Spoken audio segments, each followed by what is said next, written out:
Good morning, Chicago, on a Saturday morning. Yes, a little bit crispy out there.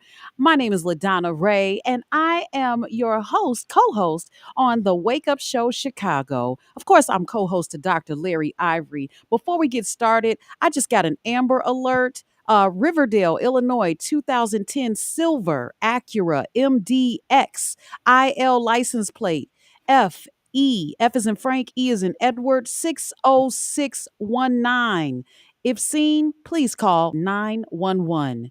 Larry, it's a shame we got to do that, but it just popped up on my phone. I want to let everybody know who sponsors this show. We are sponsored by the, should I say, Wind Creek Casino or Wind Creek Chicago Southland each and every week. We bring you guys business information. We're going to move through this really quickly so that you know that you can walk away with some information because we got some hot topics for you. Dr. Larry Ivory, who is the president and CEO of the Illinois State Black Chamber of Commerce, you know how you expose changes in the BEP recertification, procurement, processes, all that stuff. These are things that we need to hear about. Dr. Larry Ivory, good morning. Good morning, LaDonna Raeh. It is again another pleasure to be on the show with our WVON listeners and with you to talk about things that really matter. Today, I think we're going to have a very important topic of conversation that I think we miss and don't understand, and it costs us a lot of money. And I dare say it may cost us some degree of happiness because when we take a look at life, life is about being happy. And if you ain't got no money and no resources, it's difficult to find the peace of mind that goes along with it. So we're really going to dive into a couple things I think you'll find the listening audience will find very interesting and more importantly, very educational and helpful. All right, great. So before we get started with all the fun stuff, we have to find out what the updates are in Washington, D.C. We have Aisha Mills on the line. Hi, Aisha. Good morning. Good morning, Chicago. How y'all doing? Doing swell-tastic. Thanks for asking. Why don't you give us a couple of minutes and give us the updates in Washington, D.C. before we get started? Well, unfortunately, we are still in a shutdown, so there aren't that many updates for me to bring to you. I know that everybody has been watching this with bated breath, and the reality is that we are no closer today than we were 2 weeks ago to resolving this and opening the government back up. And here's why this all matters for those of us who are interested in Black businesses and minority contracting, et cetera, because the real critical aspect of the government shutting down is that no funding is flowing. So all of the Small Business Administration loans, for example, the 7A, the 504 lending programs, et cetera, all of that money is completely paused. And it's estimated that there are 320 small businesses each day that are losing access to about $170 million in capital, which of course is devastating. So the SBA, we've been tracking and following all of the changes and all of the different, executive orders that have really tried to stymie race and sex-based contracting rules, period. But having no funding flowing because of this government shutdown is certainly an immediate ongoing crisis. And then, to that point, and this is for the hometown Chicago folks, amid this whole shutdown, Department of Transportation has also announced that $2.1 billion in infrastructure spending in Chicago has been paused because of this new interim rule that they've issued that's essentially banning race and sex-based contracting and federal grants. So you've got, I would imagine, so many minority businesses that were going to participate in the entire ecosystem of this development, these infrastructure projects that are now just on pause, and that funding is on pause, and those projects may not even happen anytime in the near future. So the cataclysmic effect of government shutting down absolutely hits our streets and our communities, and our businesses feel that pain because we all know that federal contracting has been one of the largest revenue sources and business development growth opportunities for minority businesses, and that entire universe has been upended And so the last thing that I'll just say, and I'm looking forward to our conversation, is that we also, getting out of Washington for a moment, we're also on the eve of some major elections that will create some signals and ripples throughout the country on where those political winds may be blowing heading into 2026. I am actually in New York, and in New York City, there is a mayoral race that's happening, and Zoran Mamdani looks to be the front runner and identifies as a democratic socialist and has a very progressive plan for development and affordability, and is looking to develop 200,000 new affordable homes, and would certainly be interested in making sure that the people who are participating in that economy that will be growing are going to be diverse folks. How that shakes out, though, is going to be something interesting to watch, because as the Democrats are getting excited around the country and animated and organized to push back against a lot of these conservative, Republican-led attacks on our communities, we're seeing certainly a real move towards an interest in progressive leadership, like you have there, for example, with your mayor in Chicago, for better or for worse, however people, think about that and define that. But certainly as businesses, we should be keeping our finger on the pulse of what does that mean? Yeah, I was going to ask you, like, what do we What does do that look like? in the midst of a shutdown? What does that look like for us? Because I know for a fact that just the other day, Representative Jasmine Crockett came to Chicago and she said, look, during this shutdown, I got a little more time on my hands. And that's why I came to speak to all of you. But in the midst of all of this, because we only have a couple of minutes, what should we be doing during a shutdown? Well, let me just say that it is the shutdown, but it is really about the paradigm shift that's happening generally. So it's bigger than the shutdown. What we should be doing is we should really be recalibrating our business models and thinking more expansively about what public-private partnership means, especially for those of us who rely on government contracting. Right now, and I'll give you an example of this, HBCUs are clearly feeling the pain, right? This federal government is just kind of killing resources. And you see this week in the news, Mackenzie Scott gave Morgan State University $63 million, their biggest gift ever. And there are lots of people who are trying to infuse funds into HBCUs to really prop them up. What we can be thinking about for the sake of our research dollars and our grants and funding and federal funding that we're using for business development is how can we start to partner within our own institutions. For example, if we're a company that has some kind of biotech research program that we're trying to advance, and we were relying on NIH funding, is there a way that we can shift our partnerships now with HBCUs in order to continue to advance that work and be able to find other ways to fund it in different types of partnerships? So I think what we should be doing is finding ways for us, by us, to double down on our own internal ecosystems and our community, to think about our revenue kind of circulating and staying within our communities, but continuing to grow and advance the products that we're creating. I love that. That gives us a chance to figure out what we need to do in the midst of the government shutdown. Larry Ivory, go ahead, please.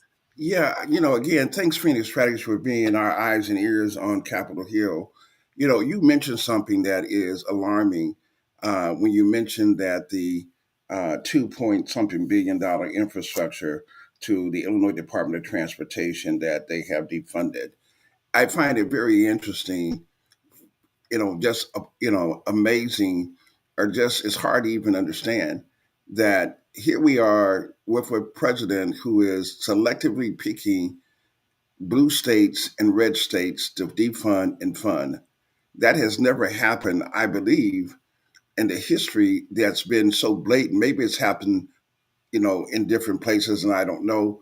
But what's your take on how the country is reacting to selective targeting of red and blue states? This guy told us when he was running that he was going to weaponize the government against his political enemies. And we should have believed him, because that's exactly what you're seeing play out. So certainly Chicago, and you have the mayor there who is one of the more progressive mayors in the country, and certainly in this blue state, and J.B. Pritzker, the governor, Trump can't stand him. And so what we're seeing is not a real reaction to some of the structural issues of Chicago, be it crime or anything else. What we're seeing is the literal weaponization of the federal government against political foes.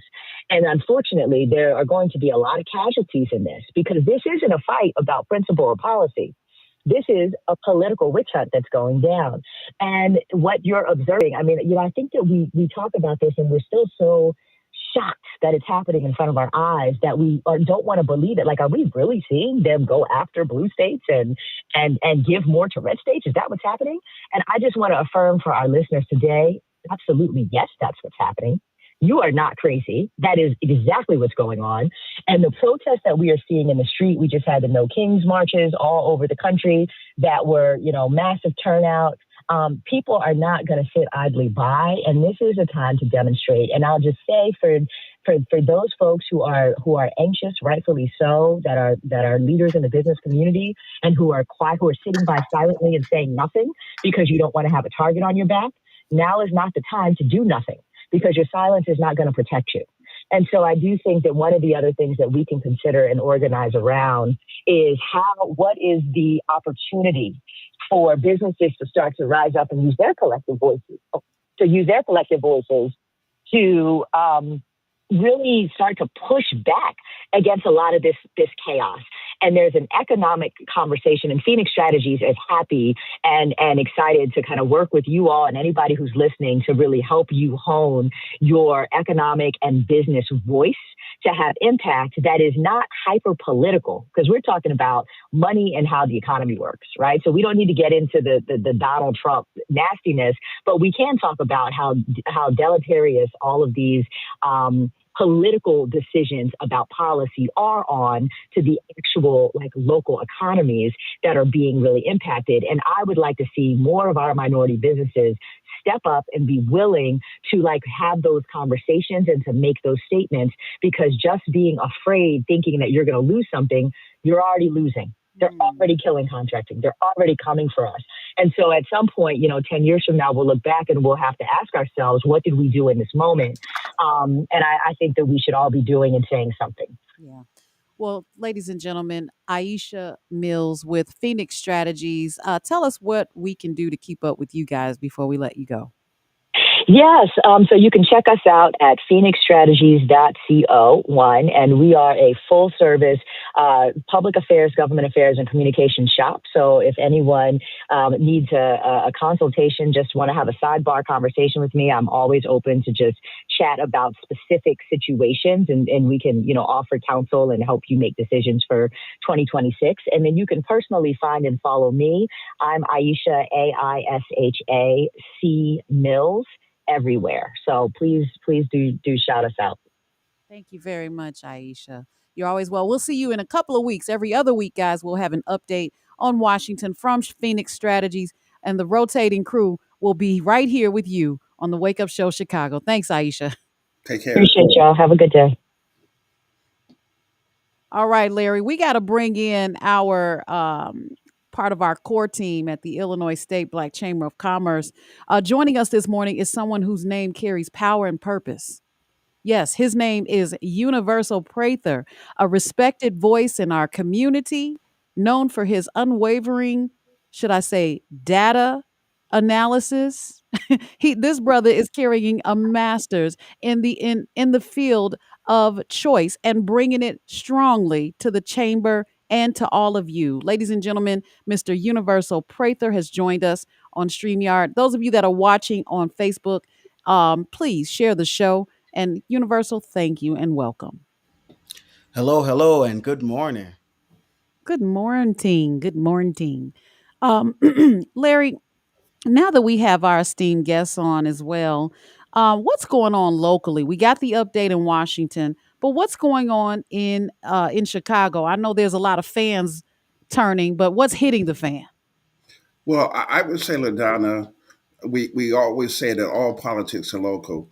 We can talk about the national stuff, but we also got to make sure that we don't forget about the local stuff that impacts us. And if you were to say, Larry, what is the priority of the Illinois State Black Chamber of Commerce, and what do you see that's wrong that we need to address and fix? I Mm-hmm. would tell you there's a number of things that alarms me that we need to share with our listening audience and share with everybody in reference to some things that we think that are inherently wrong that's having a negative impact upon black business, which therefore has a negative impact upon black people and also black communities. Because when black business suffer, we all suffer together. So one of the things that we've looked at is that we saw something that was kind of alarming to us, LaDonna, and we've been talking about it, has been the fact that we have BEP certified firms, and BEP mean business enterprise. At one time, when we were on the BEP Council, I think we were over 5,500 firms who were certified. And now we've gone down to 3,000 something firms who are certified. We had 2,500 African American firms who were certified under the BEP, and now we have a little bit over 1,000. So that's a significant decrease. Now, it's not just the fact, Universal and LaDonna, into the listening audience, that those numbers have gone down. You have to understand how procurement works and how goal setting is done in the state of Illinois. And goal setting is done based upon the availability of certified firms. If all of a sudden you went from 2,500 to 1,000, then your goal setting on all the contracts have come down also. So here we go. The Black Caucus is something that we celebrate in reference to increasing BEP spend by 50%. And then it's like a counteraction, we end up losing, over in the African American side, maybe 60% of our business not certified and not a part of the goal setting. And there's also Hispanics and Asians and women also who are left out of this process. So our goal setting for at least 16 months have come down, which means that there are millions of dollars that we probably should have gotten that we didn't get. And no one's raised the alarm. This has not happened just recently. This has gone on. So that's why I've asked you and Universal to be a part of the conversation, because when we ask the question, is that why did that happen? The question, as you guys know, and I'm hoping as we're educating our listeners and everybody else who's listening, was the fact that they had a bid that they put out, an RFP, and they selected a firm that was going to make things better. Okay. And what happened is just the opposite. They made things worse. And I'm going to pass the ball to you, LaDonna and Universal, because what they said to us is that the system that they had in the RFP, which said that it had to be able to communicate with other systems, they selected a firm, Vivian, I think I'm saying it right. They selected a firm that did not communicate with the other, and so we lost all those other certified firms. So maybe you guys should help me to understand that a little bit better, because that's what they tell me what's happening. That's what we need to unpack and try to figure out. When we're making progress, and all of a sudden it's like we ran into a roadblock, and I suspect maybe that it might have been a mistake, and maybe it might have been intentional. I don't know. I'm trying to determine that. Larry, one thing I want to make sure that that our listeners understand what it is, what we're putting down, so they can pick it up. Business business enterprise program is basically a state level certification for minorities, women, and people with disabilities that own businesses. And constantly we're hearing, you mentioned that the numbers have dropped. We just heard and read and witnessed that over 300,000 black women lost their jobs, those government jobs, but this is now business owners taking the hit. And was this all at once? Was there what is the reason behind it? Are people just not certifying? Are they making it harder? They don't have time? Are they doing some type of, what is the gap? What is causing the numbers to drop? Well, here's what the issue is. They, in their infinite wisdom, decide that they wanted to upgrade the system. And again, upgrade means it is supposed to be better. Mm. Correct? That's what we would consider upgrade Well, to make it my better, IT right? my IT background says that that's subjective, but please continue. Okay. Well, we're gonna go with a little bit of that. My what happened is they chose a firm for whatever reason it may be that made things worse, not better. And when they chose the firm, what they left out was that firm's inability to communicate with other systems, which drove the numbers down, which kicked out. So other groups who were tied into BEP are not in that list. So when BEP takes a look at availability and certified BEP firms, then those firms aren't there, and those numbers drop dramatically across the board. So for over a year and several months, those numbers have been absolutely deplorable. And I'm not sure as to how we got there, but it's kind of alarming to me that how do we even select a firm? Because I serve on the procurement policy board, and I've served on the BEP for a long period of time until my term was up, and they decided that they wanted somebody else on there. But what was supposed to happen when you do an RFP is that the RFP should have everything that that firm has to do in order to win the bid.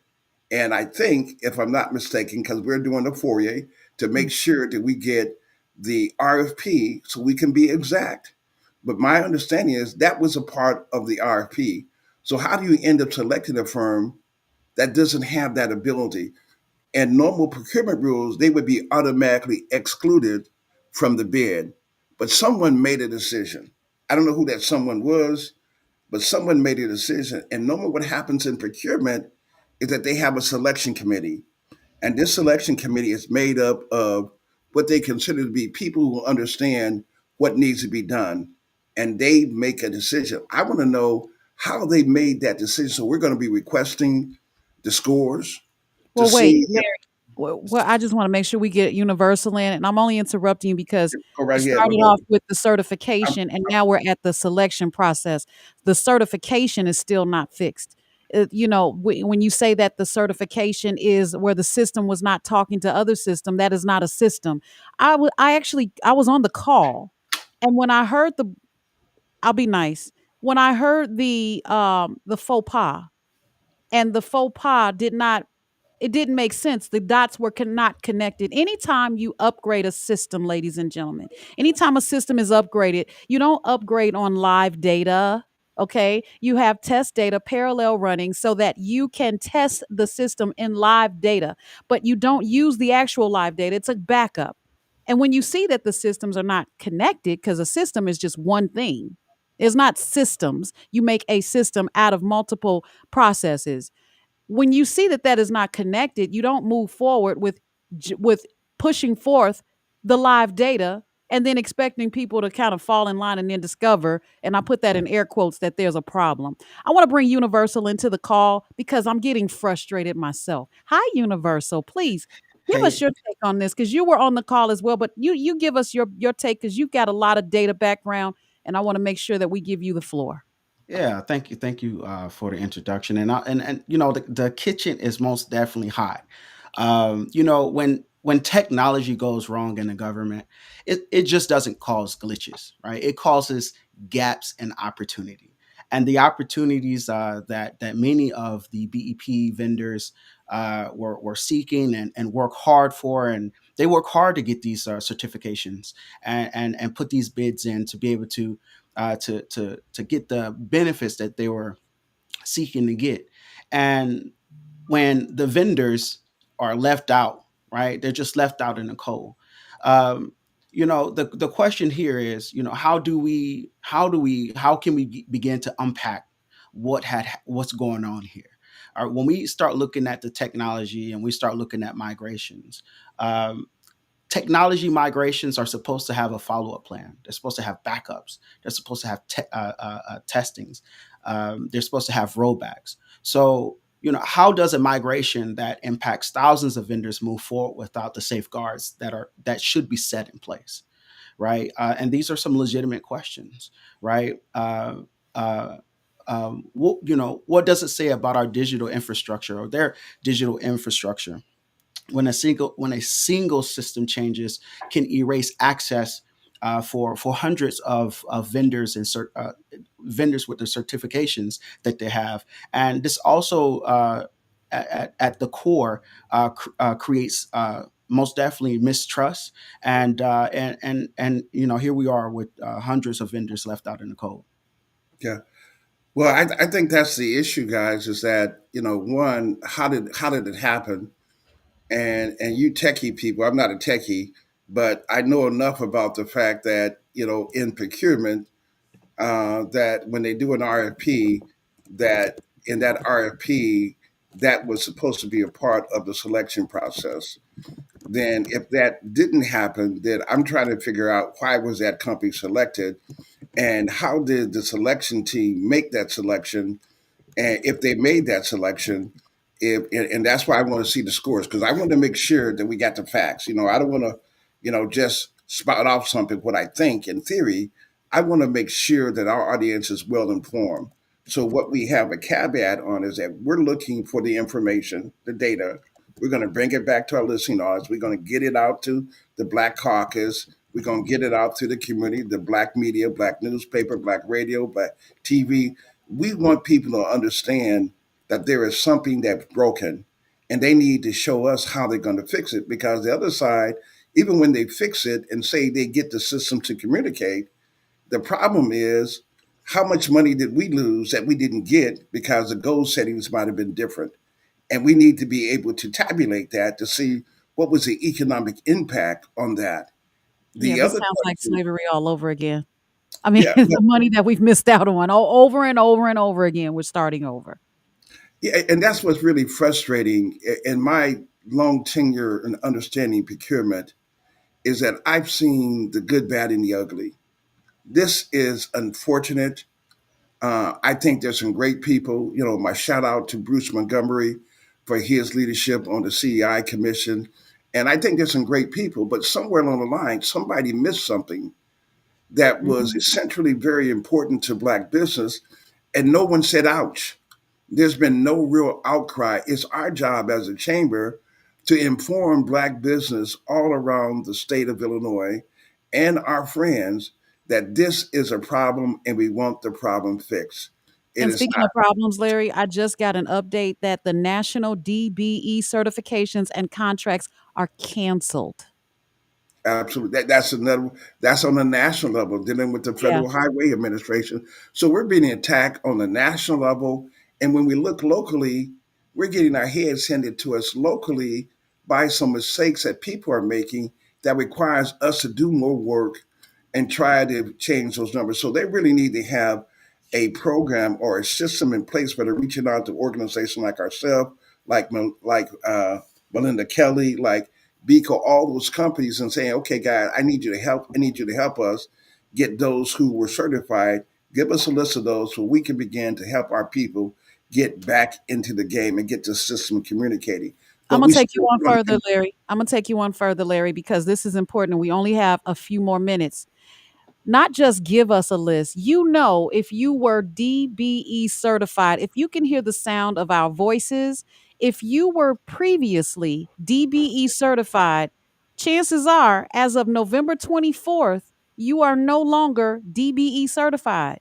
You have to recertify by November 24th. So if you can hear the sound of our voices, get on the system, get on this website, and get recertified, and then you have to notify them that you have recertified on the system because it doesn't talk to the other agencies.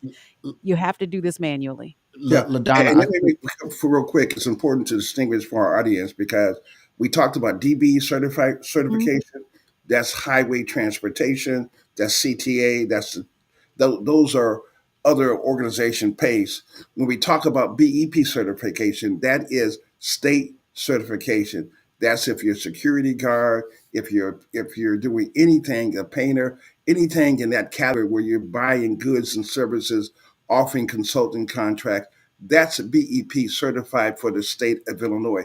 They are two different issues, And the issue that we're addressing is the certification of BEP firms who have been allowed. I want to also put a note in this because I think the thing that disturbs me the most is like, even when it comes to healthcare, we have Wexford, the Department of Correction, and I'm just about prepared to call it the Department of Corruption Mm, because all the Black people who are incarcerated in the Department of Correction, when you take a look at the numbers of Black participation in contracts, guys, it's alarming.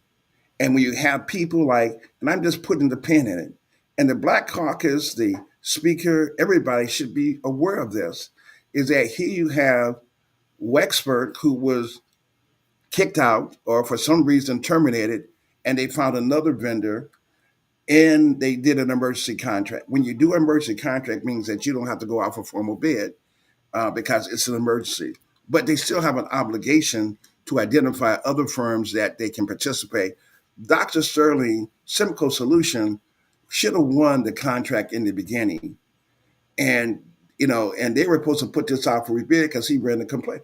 We are continuously letting people, when we have qualified firms and we're not getting the support that we need from the caucus leadership to understand why we're not participating. It's up to us to inform them, to engage with them, and make sure that we don't lose sight of the money that's being spent. We're contributing to this economy. We have a right to participate in it, and we must demand it, but we must get smarter, wiser, and we must understand that in some cases, some people got a different uniform on than you got. They're trying to stop you from scoring, and they're tackling, blitzing, they're doing everything they can to get the ball out of your hand, and they want to win the championship. That championship is keeping all the money. We have to fight to make sure that we got to block, tackle, and do what we need to do to get the ball over the goalpost, and win the game so we can have the championship and our salaries can go up at the same time. So we got some big issues. I'm going to be pushing. There's a lot of money spent in healthcare, and we need to make sure that our Black firms who have Dr. Carol Adams, all these talented people, that we're fighting for them. We have to, and we need the Black Caucus to fight with us also. absolutely. We need to know what fight to fight because we got a lot of them. Universal, you were saying something, and we want to make sure we give you that opportunity because we got a couple of callers, guys. I Robert, know. Ronald, we see you. Absolutely. What I wanted to is just to echo and to continue to push the voice that you were the ring, right, the ring of the bell that you just rung, and that is, if you are a vendor, please follow back up so that you do not lose and lose out on your opportunity. These systems, in terms of migrations, are not the best, and the efforts to follow up with vendors is not the best. And we're doing our best to be able to use AI and technologies to be able to fill in the gap. And most definitely, like the shows like this with Dr. Larry and LaDonna, please verify, check, and make sure that you sign up. Absolutely. All right, let's go to Robert. Hey, Robert. Good morning. You're on the Wake Up Show Chicago. You're live. Good morning. You woke me up even more All right, when this you it's time. when you mentioned the faux pas. That is a deliberate and malicious act by people in government designed to give you the impression that it is a mistake. They're Mhm. deliberately going. This is blowback against Brown versus Board of Education. Blowback for our community. Blowback against the Civil Rights Act of 1964. It is said when the Model Cities program began, and this was 1968. They did not want Negroes to participate in the construction business and learn those skills so that we can become certified. And that is the major problem. They shut down our vocational programs in the school systems, education period, in our community schools, and isolated them in selective enrollment, magnet, and college prep program for the elite, for the so-called middle class, the black bourgeoisie. They have these people who have been given license to control our community, and that is what is going on today. Now, we need to address that with these elected officials who sit in these legislative bodies as empty suits. Get rid of them so we can make progress with the grassroots. Thanks for taking my call. Thank you, Robert. You want to respond, Larry? Yeah, Robert, I think you're right on the money. I try to make sure before I give innuendos, I'm concerned that this might have been intentional because we were moving forward and getting more and more minority firms certified, and it was a really something that Illinois could be proud of, as a progressive state. And then all of a sudden, we have a new system, and the new system does not communicate, and it creates a real problem. And my question is, was that intentional? And I want to know, and I'm going to find out who made the decision to select the firm that was select that did not communicate that created the problem, and how are you going to fix the problem? And I think that's important. We need to have accountability. We want that in Washington D.C. with the current administration because there's no accountability. They're doing what they want. We cannot become them. We have to have accountability. We have a good governor. We have great legislators, but we have to hold them accountable also. And if they don't know, it's our job as a chamber and other chambers out there to make sure on the business side that do you know how many BEP firms are not in the system and how it lowers the Anymore. goal. And you need to have a hearing, do something, but you can't be oblivious to that. But it's on us also to make sure every legislator knows, black or white, that we have a problem and someone needs to be held accountable for creating the problem and fixing the problem. I agree. And I like how you are reaching out to our members, Larry. The members of the Illinois State Black Chamber of Commerce are getting this information firsthand and obviously getting that hand-holding approach because they are members. But watch this. There were some key takeaways from that call. And Michael, we see you. We're going to get to you in just a second.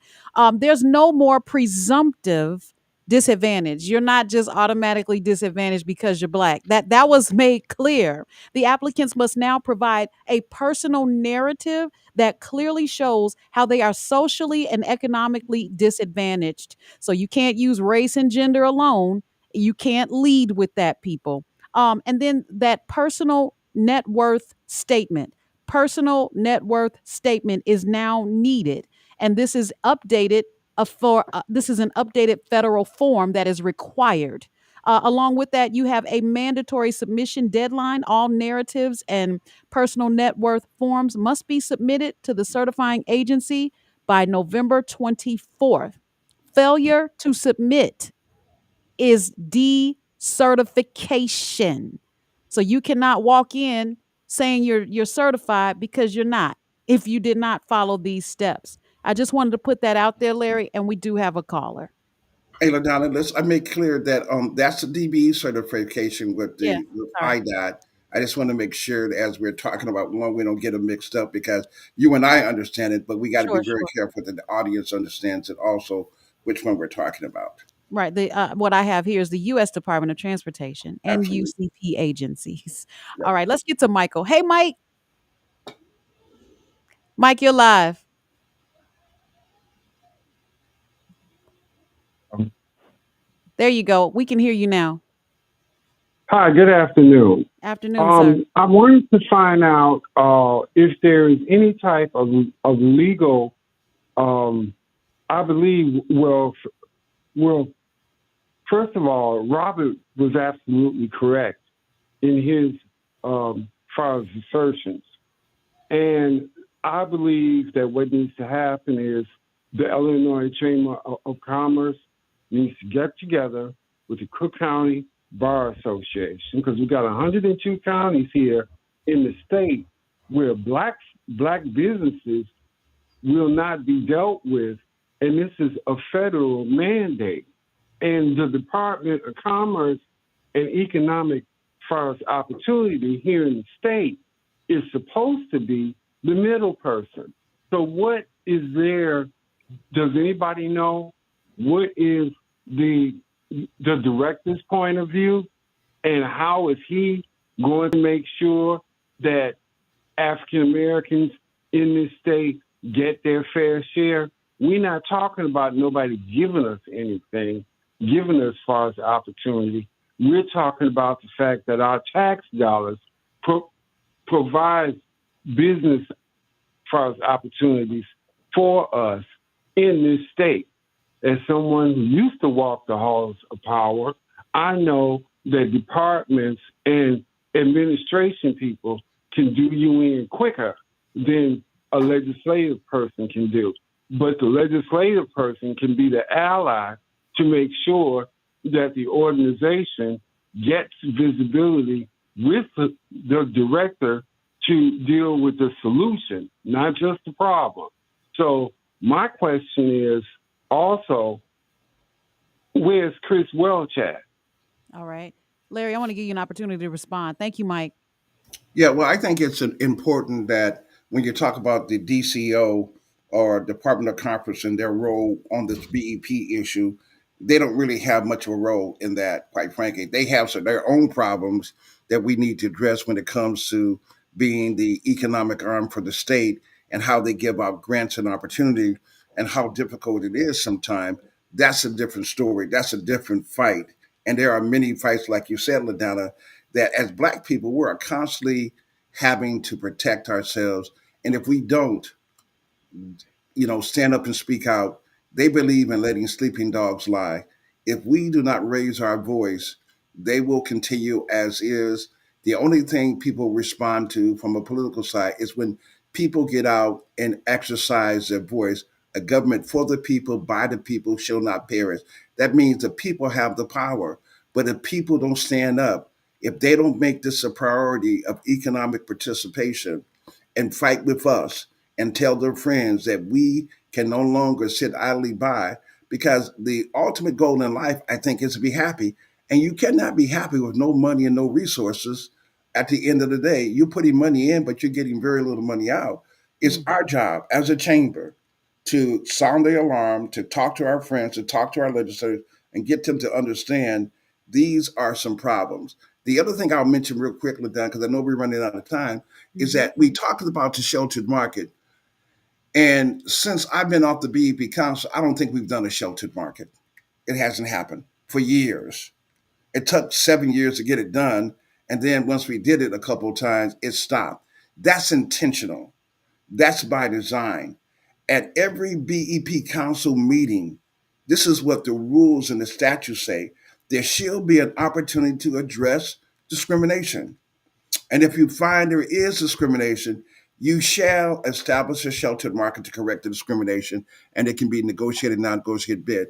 Why are they breaking the law and we're not saying anything? We Well, cannot afford, guys, to give background on a national level and then on a state level. We have to make sure that our voices are heard.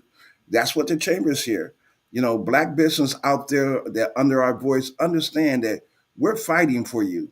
Even when you don't see us fighting, we're fighting to protect your interests. And they know when we come in, they know we know what we're talking about. And we mhm. always say, if there's something we said wrong, call in and come on the show. And if you show us we were wrong, I'll be the first one to say we were wrong, and I'll give you a public apology. But I've yet to have someone to call in authority and say, Larry, you were wrong.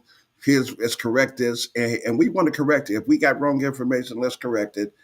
Let's get busy, ladies and gentlemen. Let's find a way to make sure healthcare that we're participating. It is a insult at every level when you got people like Dr. Sturdy and the Simcoe Solution that should be participating in this billions of dollars we spend in healthcare, and we can't find a way to get someone like him who's doing work all around the globe, and we ain't got members in the caucus standing up making sure. That is not acceptable, in my opinion. We have to make it a priority. We got to make this a priority on these other fronts when it comes to the systems and hold them accountable. That's our job, ladies and gentlemen. We're going to do that job. And speaking of holding them accountable, reach out to your Black owned media and make sure that they're covering this type of information. I think this information can go into any type of Black media publication or service that's out there. I mean, you've got the Chicago Crusader, you've got Tribe, you've got, of course, Midway Broadcasting. That's Citizen. us at WVON. We've got, say that again, Universal?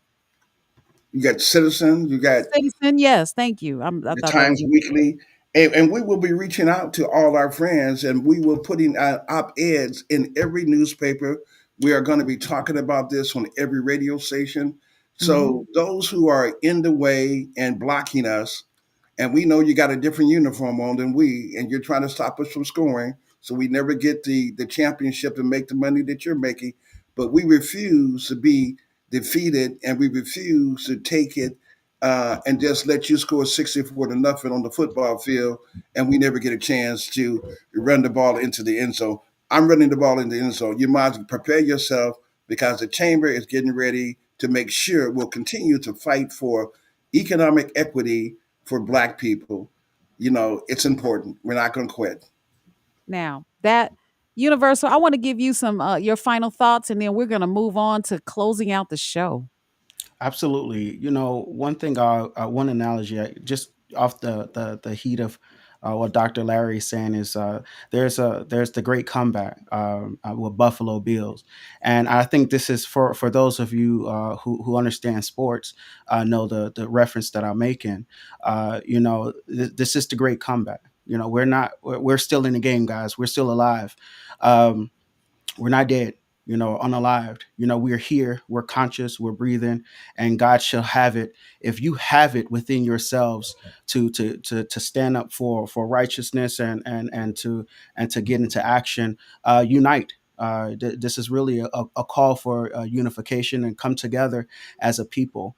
The morale of health of a nation is measured not by what it says, but what it is, but what it funds.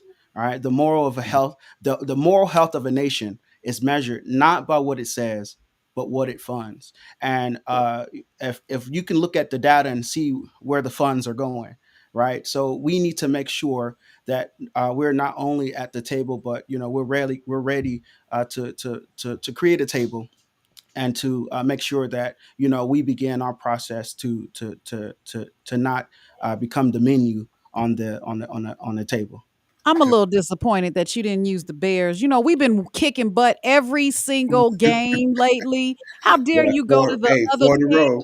That's right. We got 4 in a row right now. But anyway, it's all good. I think we all gather and understand what's going on, people. Wake up, okay? Don't just sit there and say, I don't have a business. This doesn't affect me.